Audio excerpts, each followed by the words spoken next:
بسم اللہ الرحمن الرحیم۔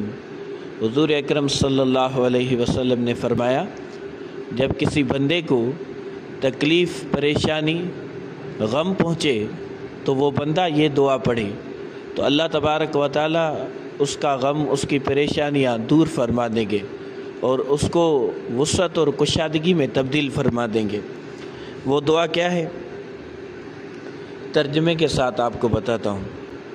اللہم انی عبدک، کہ اے اللہ میں تیرا بندہ ہوں، وابن عبدک، تیرے بندے کا بیٹا ہوں،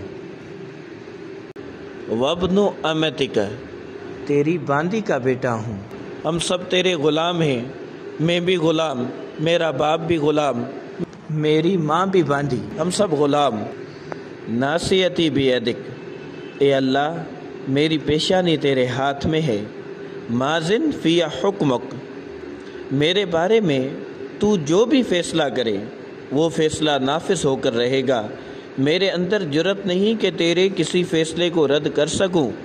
عدل فی قضاؤک، اور اللہ تیرا فیصلہ جو بھی ہوگا وہ عدل اور انصاف کا فیصلہ ہوگا۔ تو مجھے کھلائے تو یہ عدل ہوگا، اور بھوکا رکھے تو عدل ہوگا، فتح دے تو بھی عدل، شکست دے تو بھی عدل، زندہ رکھے تو بھی عدل، اور موت دے تو یہ بھی تیرا عدل ہوگا۔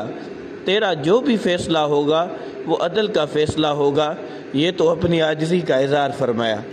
اس کے بعد اسألک بکل اسم هو لک سمیت بہ نفسک او علمتہ احدا من خلقک او انزلتہ فی کتابک او استأثرت بہ فی علم الغیب عندک۔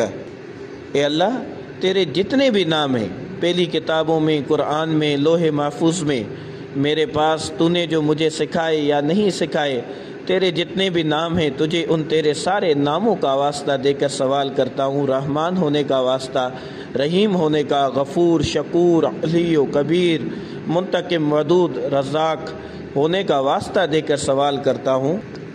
ان تجعل القرآن العظیم ربیع قلبی ونور صدری وجلاء حزنی وذہاب ہمی۔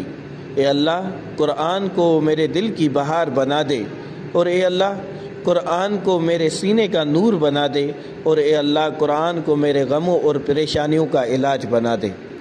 تو یہ دعا حضور اکرم صلی اللہ علیہ وسلم